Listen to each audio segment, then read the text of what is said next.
बात Iran America जंग की, जो कि शिद्दत इख्तियार करती जा रही है, और अमरीकी सदर डोनाल्ड ट्रंप ने अपने एडवाइज़र से, अपने कैबिनेट मेंबर से जो मुलाकात की है, उसमें ईरान के खिलाफ जो बड़े हमले हैं उन पर गौर किया जा रहा है। दूसरी तरफ उर्दन और कतर से जो अमेरिका के तैयारे हैं वो भी मुंतकिल होना शुरू हो गए हैं। सैटेलाइट इमेज के ज़रिए से हम देख सकते हैं कि कितनी बड़ी तादाद में एयर बेसिस को नुकसान पहुंचाया गया ईरान की तरफ से ही। जो ड्रोन्स वहाँ पर मौजूद थे, हैंगर्स में मौजूद 10 से ज़्यादा गुज़िश्ता रात जो ड्रोन्स थे ईरान की तरफ से उनको अटैक किया गया। इसके अलावा यमन की तरफ से भी हूथीज़ ने जो है मुबैना तौर पर बैलिस्टिक मिसाइल्स के ज़रिए से सऊदी अरामको जो ऑयल उनकी तनसीबातन को निशाना बनाया, और सऊदी इत्तेहादी अफवाज ने यमन के हूथीज़ के जो फौजी ठिकाने उनको हमला किया। मुजम्मिल साहब हमारे साथ स्टूडियोज में मौजूद हैं। इसके साथ ही साथ साबिक सफीर हैं जावेद मलिक साहब, उन्होंने हमें ज्वाइन किया। जावेद साहब, बहुत शुक्रिया आपके वक्त के लिए। मुजम्मिल साहब, ओवर टू यू। जावेद साहब, गुज़िश्ता रात पहली रात थी जब अमेरिका ने ईरान पर बमबारी नहीं की और सऊदियंस ने हूतीस पर की। ये क्या केमिस्ट्री है? देखिए, जहां तक मेरी अंडरस्टैंडिंग है, देखिए जब एमओयू के बाद ये सारे मामला दोबारा कशीदगी की तरफ बढ़े तो उसके अंदर ईरान के जो अरबाब इख्तियार हैं उन्होंने बिल्कुल, मैं समझता हूँ, आपको याद होगा पहले हम अक्सर बात करते थे कि वहां पे 2 हुकूमतें हैं या 3 पावर सेंटर्स हैं। अब तो तमाम नकाब जो है वो मेरी नजर में उठ चुके हैं। वहां पे सिर्फ एक ही हुकूमत है मुजम्मिल साहब, और वो आईआरजीसी है। बाकी जितने भी लोग आप देख रहे हैं, चाहे वो पॉलिटिकल फेस हैं, प्रेसिडेंट हैं, फॉरेन मिनिस्टर आते हैं, मुलाकातें करते हैं, और मैं समझने से कासिर हूं कि उनके मुलाकातों का मकसद क्या होता है। क्योंकि देखिए, असल में फैसला साजी के अमल में मुझे लगता है उनसे मशवरा जरूर लिया जाता होगा, लेकिन फैसला वो नहीं करते। फैसला बिल्कुल वाजे हो चुका है ईरान की तरफ से, अनफॉर्चुनेटली, कि वो ना तो एमओयू को किसी कभी माना था उन्होंने, और उनके हमले जो है बदस्तूर जारी रहेंगे। अब आपका जो सवाल है वो रिटेलिएटरी स्ट्राइक्स के बारे में है, कि जो रिस्पॉन्स में अमेरिका कर रहा है या फिर सऊदी अरेबिया कर रहा है। देखिए, हूथीज के बारे में आप जानते हैं कि हूथीज एक लेजिटिमेट गवर्नमेंट जो यमन की है उसके अंदर एक तरह से एक रेबल एंटिटी है, नॉन स्टेट एक्टर हैं, जो कि हमेशा से हमलावर रहे हैं सऊदी अरेबिया के ऊपर, अनफॉर्चुनेटली। और ये चीज भी वाजे हो चुकी है आपके, देखिए जो आईआरजीसी है वो न सिर्फ ईरान के अंदर ईरान का दिफा करती है, बल्कि वो ये तमाम टेंटिकल्स जो है ये उसी के हैं, चाहे वो हूथीज हो, चाहे हिजबुल्लाह हो, चाहे वो हमास हो, चाहे भी कुछ 2-3 और आपके सामने एंटिटीज आने वाली हैं मेरी इंफॉर्मेशन के मुताबिक, जो इराक से निकलेंगी। हो सकता है वो शायद किसी और मुल्क में भी आपको नजर आए, बल्कि कहने वाले तो कहते हैं कि हर मुल्क में उनकी किसी ना किसी शक्ल में प्रेजेंस जो है वो मौजूद है।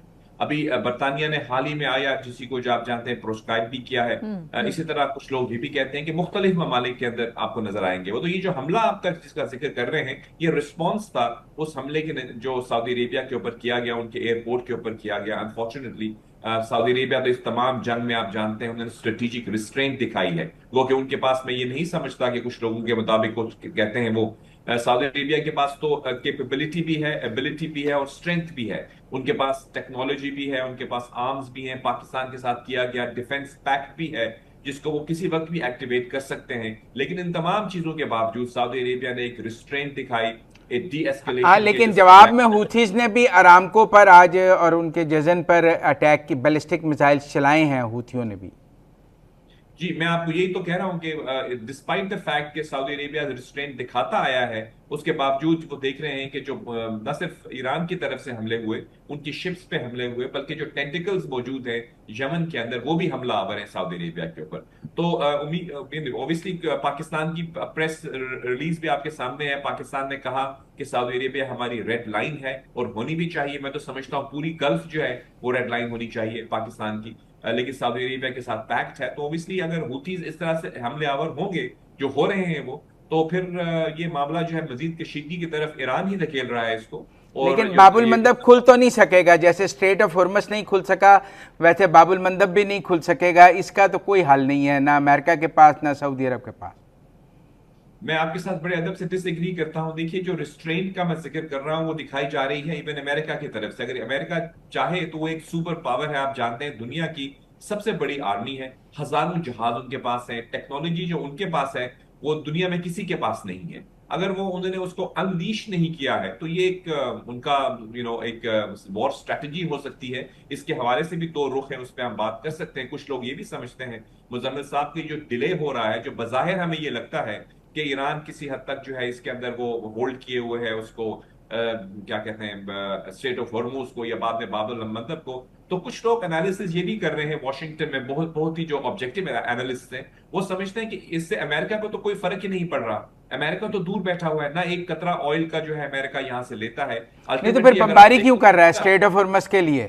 अगर उसका मैं कुछ आपको स्टेक बता पे नहीं है तो वो चला जाए यहां से। मैं आपने चला जा नहीं नहीं, आपने मेरी बात सुनिए नहीं, वो ये है, वो ये समझते हैं कि जितना डिले होगा उससे सबसे बड़ा नुकसान जो है वो अल्टीमेटली चाइना को होगा, कि चाइना को जो है वो सबसे ज्यादा तेल की जरूरत है। चाइना के पास तमाम डिपेंडेंस जो है काफी हद तक वो ईरान पे है। उनके जो स्ट्रेटेजिक रिजर्व्स हैं मुजम्मिल साहब, आप जानते हैं वो तकरीबन 3 या 4 माह के हैं। अब वो 3 या 4 माह के जब उनके रिजर्व्स खत्म हो जाते हैं तो वो ज्यादा एक क्रिटिकल सिचुएशन में आ जाएंगे। और आप जानते हैं कि दुनिया की नहीं पर सबसे बड़ी देखे ना, आबादी बाबुल मंदब से उनके 2 टैंकर चाइना के गुजर गए टैंकर्स तो गुजरे हैं, हैं। पहले स्ट्रेट ऑफ हॉर्मस से भी उनके टैंकर्स गुजरते रहे हैं। उनकी सप्लाई लाइन इतनी डिस्टर्ब नहीं हुई जितनी हमारी बाकियों की हुई है। उनके तो कल जी वो हुथियों ने भी टैंकर्स गुजारने की इजाजत दी है कि आप ले जाएं अपने टैंकर्स। वो कल भी 10 मिलियन बैरल वहां से ले गए हैं। जी जी, लेकिन मैं आपको ये कहना चाह रहा हूं कि अभी ये सूरत हाल है, लेकिन जब ब्लॉकेड आती है, ब्लॉकेड की वजह से ये तमाम आमदोरफ्त बंद हो जाएगी।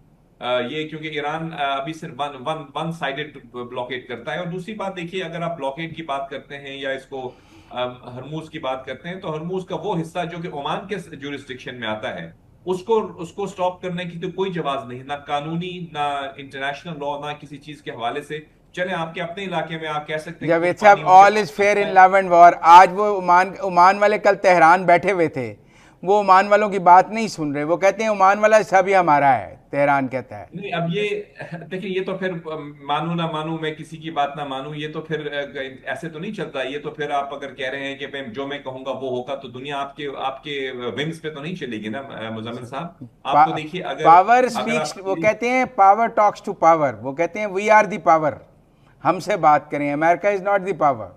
और जावेद साहब, अमेरिका भी अब एक और ऑप्शन पे गौर कर रहा है कि मिडल ईस्ट से जो अपना तैयारे हैं, जो अपने जहाज़ हैं, वो यूरोप की तरफ मुंतकिल किए जा रहे हैं। हो सकता है कि नेक्स्ट स्ट्रैटेजी अमेरिका की यही हो towards Iran. What do you think? जी जी, बिल्कुल। यूरोप जहां तक जितना ये प्रोलॉन्ग होगा, मुझे जहां तक मेरी अंडरस्टैंडिंग है, यूरोप के अंदर जितने भी कुछ एक तरह से डबल माइंडेड जो गवर्नमेंट्स थी, almost all of them are now on page. मुझे लगता है कि ईरान फर्दर आइसोलेशन की तरफ अपने आप को लेके जा रहा है। इवन जो नए वजीर आजम आए हैं बरतानिया के, उन्होंने भी कहा है कि वो अपने बेसिस भी, जो कि इस्लामा साबिक वजीर आजम ने उनको रोका था, करंट वजीर आजम ये कह रहे हैं कि आप हमारे बेसिस कुछ एक्शंस के लिए यूज कर सकते हैं। मुजम्मिल साहब देखिए, मैं आपको एक बात कहता चलूं कि बिल्कुल ठीक है, आपने जो मौकफ का इजहार किया, ईरान जिस जो समझ रहा है वो समझ रहा होगा। पाकिस्तान के पॉइंट ऑफ व्यू से अगर हम बात करें, तो पाकिस्तान की कोशिशें तो क्या थी, वो ये थी कि देखिए इस मसले का हल जो है मुज़ाकरात से हो जाता। और तमाम जो दानिशमंद ऑब्जेक्टिव प्रैग्मेटिक लोग हैं दुनिया में, वो भी यही समझते हैं कि जंग जो है इस मसले का हल नहीं है। लेकिन एमओयू हो जाने के बाद ईरान की तरफ से जो एस्केलेशन की गई है, मेरी नजर में वो एक ट्रबल को इनवाइट कर रहे हैं, वो फर्दर आइसोलेशन को इनवाइट कर रहे हैं। पर और एक मलिक ऐसे साहब, एस्केलेशन 51 कैंप डे में देखें, 38 डेज पहले अमेरिका ने बमबारी की, 13 दिन अब कर ली। 51 डेज की बमबारी के बाद भी ईरान और की रेजिलियंस, ईरान की रेजिस्टेंस, उसका सर्वाइवल दुनिया को हैरान कर रहा है कि 51 डेज की कंसिस्टेंट बमबारी के बाद भी कुछ नहीं हुआ। स्ट्रेट ऑफ हॉर्मस पर नहीं कंट्रोल कर सका अमेरिका। ना न्यूक्लियर मिला, ना स्ट्रेट ऑफ हॉर्मस मिला, कुछ भी ना मिला। नहीं, आप देखेंगे कि ये सूरत हाल ही अक्सर बदलेगी, क्योंकि आप जानते हैं कि जो ये एस्केलेशन ट्रैप के अंदर ईरान फंसता चला जा रहा है, एस्केलेशन को बढ़ाने के लिए, मेरी नजर में वो गैर दानिशमंदाना है। देखिए, इस मसले का हल जंग नहीं है। कोई भी शख्स जो प्रैग्मेटिक और ऑब्जेक्टिव होगा, वो आपको यही कहेगा कि इस तरह से आप जंग को खत्म करने का रास्ता ढूंढिए। जब कभी भी दुनिया में जंगें हुई, हमने उसको रोकने की कोशिशें की, उसको जंग को बढ़ाना, बढ़ावा देना, एस्केलेशन ट्रैप में फंसा देना खुद को, मेरी नजर में, मेरी हम्बल राय है कि ये एक सही स्ट्रेटजी नहीं है। डायलॉग्स पर इस वक्त तो ईरानियंस किसी डायलॉग के हक में नहीं है। इराक के वजीर आजम गए हैं, ओमान का गए हैं, मोमनी यहाँ आए हैं, इराकची मिले हैं। वो ईरानियंस नाउ से कि डायलॉग इज ओवर। देखिए, जहां तक आप जिन अफराद का आप जिक्र कर रहे हैं वो गए हैं, इराक के जो वजीर हैं, वो तो ऑब्वियसली वो उनको किसी डायलॉग के लिए तो नहीं कहने के लिए गए होंगे। जहां जहां तक सवाल है उनके वजीर दाखिला का यहाँ पे आना, तो मुझे लगता ही है कि उन्होंने चेहरे बदले हैं कुछ। पहले वहां पे अगरची साहब आया करते थे, अभी जो है वो मोमिनी साहब आ रहे हैं। तो अल्टीमेटली कुछ लोग ये कहते हैं कि मोमिनी साहब जो है वो ज्यादा करीब समझे जाते हैं IRGC के, बिकॉज आप ये इस चीज का भी जवाब दीजिएगा। और लोगों से मैं पूछना चाहूंगा कि जो एक चीफ नेगोशिएटर थे जिसको अपॉइंट किया गया था बाकिर कालिबाफ साहब, वो कहाँ है? वो वो क्यों कह नहीं आ रहे नेगोशिएट करने के वो लिए? तो क्यों अब क्यों कह रहे उनको हैं कि रोका है? अगर ईरान तेल नहीं बेच सकता तो खित्ते में कोई तेल नहीं बेच सकता। वो कह रहे हैं अगर ईरान का सिविल इंफ्रास्ट्रक्चर तबाह होगा तो खित्ते के सब ममालिक का सिविल इंफ्रास्ट्रक्चर तबाह होगा। वो कहते हैं ईरान की मईशत ख़राब होगी तो खित्ते के सब ममालिक की मईशत ख़राब होगी। ये उनका आखिरी बयान है मेरे सामने, कालीबाफ साहब का। वो भी डायलॉग ख़त्म है, इसका वो खुद मतलब है। कहाँ है? अब वो मुझे नहीं पता ये उनका बयान है या उनसे मंसूब है। मुजम्मिल साहब के वो नजर तो नहीं आ रहे। चीफ नेगोशिएटर तो वो हैं, उनको आना चाहिए था मुलाकात करने के लिए, नेगोशिएशंस करने के लिए। अगर आपके आप चीफ मुताबिक नेगोशिएट, इख्तलाफात इस हैं? तरह आपका ये प्रोग्राम है, आप इसको एंकर कर रहे हैं, कल कोई और होगा तो मैं पूछूंगा वो कहाँ है, वो बोले कि वो छुट्टी पे गए हुए हैं, तो कोई वजह होगी ना। लेकिन अब जो जो अपॉइंटेड हैं वो तो वही हैं, उनको आना चाहिए, उनको सामने आके बात करनी चाहिए। उनको उनका इंटरव्यू जब चल रहा था उसको नहीं, रोक पर दिया अब गया। ये जो B1 बॉम्बर्स आए हैं और नए अमेरिका बॉम्बर्स लेके आया है B2 भारी B1। बमबारी वाले, उनका उन उसका कोई इफेक्ट हो जाएगा? क्योंकि एक राय ये है कि अमेरिका ये भी कर ले फिर भी उसका मसला हल नहीं होना। देखिए, मुख्तलिफ आरा हैं और हर आरा का अपना नुक्ता नजर है, लेकिन मैं अपनी राय आपके सामने बड़े अदब से रख सकता हूँ। ये समझता हूँ कि ईरान को एस्केलेशन को कम करने में पाकिस्तान का साथ देना चाहिए था। पाकिस्तान के पॉइंट ऑफ व्यू से आप बात कीजिए, हमारी बहुत फील्ड मार्शल साहब ने, प्राइम मिनिस्टर साहब ने मेहनत की और अभी भी जारी है, कतर ने भी। तो हम समझते हैं कि इस खित्ते में अमन के लिए, स्टेबिलिटी के लिए ईरान को थोड़ा सा जो है वो तहमुल मिजाजी से अगर वो काम लेते तो वो ग्रेटर इंटरेस्ट में होता। देखिए, आपने सिर्फ जंग का रास्ते की बात कर रहे हैं, अब कोई इस बारे में बात क्यों नहीं कर रहा कि इस MOU के अंदर इकोनॉमिक प्रॉस्पेरिटी के एक वाज़ेह रास्ता ईरान के सामने था। बिलियंस ऑफ डॉलर्स जो थे वो ईरान को मिल सकते थे। उनका मुल्क जो कि 47 साल बल्कि 50 साल से एक तरह से पिसा हुआ है इकोनॉमिक सैंक्शंस में, क्या उनका ये, उनके अवाम का ये हक नहीं है मुजम्मिल साहब कि उनकी इकोनॉमिक प्रॉस्पेरिटी हो, उनके ऊपर सैंक्शंस को उठा दिया ईरानियंस जाए? कहते हैं कि कदाफी ने अपना न्यूक्लियर गिव अप भी कर दिया था तो इन्होंने कदाफी को माफ नहीं किया था। इराक के सद्दाम के सिचुएशन पास सामने। कोई वेपन्स ऑफ मैस डिस्ट्रक्शंस नहीं थे, दुनिया की रिपोर्ट आ गई थी, उसके बावजूद सद्दाम को माफ नहीं किया गया था। वो कहते हैं हमारी भी माफी नहीं है, अब लड़कर ही बच्चे मरें या जी कर मरें या लड़कर मरें, मरना तो तय है, जो ईरानियंस की सोच। या जावेद साहब, पीस एग्रीमेंट में सबसे बड़ी रुकावट आप किसे समझते हैं, अमेरिका को कि ईरान को? लेकिन उनकी सोच ईरानियंस की इस वक्त ये है कि अब अमेरिका हमें छोड़ेगा नहीं, लिहाजा अब लड़ना ही चाहिए। देखिए, आपने जिक्र किया सद्दाम हुसैन का। सद्दाम हुसैन के साथ तो ईरान की जंग रही है कई साल। वो उसकी एग्जाम्पल कैसे कोट कर सकते हैं आपको? वो तो उसके ऊपर इतने हमले किए, इतनी कई सालों तक आपको पता है ईरान इराक जंग चलती रही है। तो उसकी एग्जाम्पल कोट करना वो एक डिफरेंट सिचुएशन थी। जहां तक कदाफी साहब का ताल्लुक है वो बिल्कुल डिफरेंट पैराडाइम में हम बात कर रहे हैं। हर मुल्क के अंदर हालात फर्क होते हैं। अब वेनेजुएला की एग्जाम्पल ले ले, वहां पे बिल्कुल फर्क है। तो ऑब्वियसली हर मुल्क की जो सिचुएशन है वो फर्क है। मेरी नजर में ईरान के सामने एक रास्ता था कि वो अपने मुल्क को तामीर और तरक्की की तरफ लेके जा सकता था। देखिए, 4 महीने की निगोशिएशंस पाकिस्तान के साथ मिलकर जो की गई और कतर ने उसके अंदर साथ दिया और अमेरिका के वाइस प्रेसिडेंट जो है वो बदस्तूर शामिल रहे उस सारे प्रोसेस में। तो मेरा एक सवाल है जिसको मैं समझने से कासिर हूं कि अगर आपने इस MOU को मानना ही नहीं था तो फिर ये 4-5 महीने क्या थे? इतनी निगोशिएशंस करने के बाद एक वाज़ेह तरीन MOU आ गया जिसके अंदर 300 अब बिलियन आपको डॉलर आगे की। जंग ही नजर आ रही है या कोई पीस का चांस नजर आ रहा है? Last final question.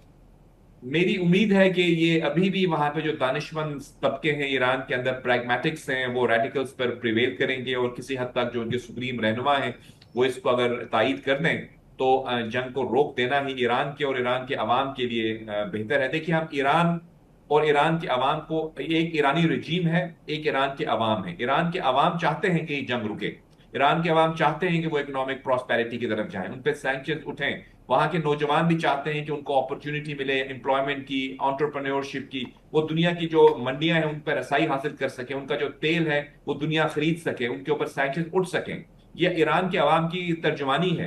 ईरान के लोग ये चाहते हैं। लेकिन वो जो रिजीम है शायद वो एक मुख्तलिफ नुक्ता नजर रखती है। हम उम्मीद कर सकते हैं कि जो रिजीम है, ये जो हुकूमत है, वो अपने अवाम की मंगू के बारे में भी देखेगी। मुजम्मिल साहब, भूलिएगा मत, ये वही अवाम है जो कुछ माह पहले तक बरसरे एहतजाज थी। वो एहतजाज कर रहे थे बिकॉज उनको जॉब चाहिए थी, उनको एम्प्लॉयमेंट चाहिए थी, वो उनकी इकोनॉमिक तादाद कम थी और आज की जो तादाद है ईरान के अवाम की वो ज़्यादा है। ट्रस्ट डेफिसिट भी एक बहुत बड़ा इशू है। जावेद साहब साथ ही रहिएगा, ब्रेक लेते हैं। ब्रेक के बाद हम इंडिया में जो जेनजी इस टाइम मोदी सरकार के खिलाफ आकर खड़ी होगी इसको जिक्र करेंगे। एक ब्रेक के बाद हमारे साथ रहिए।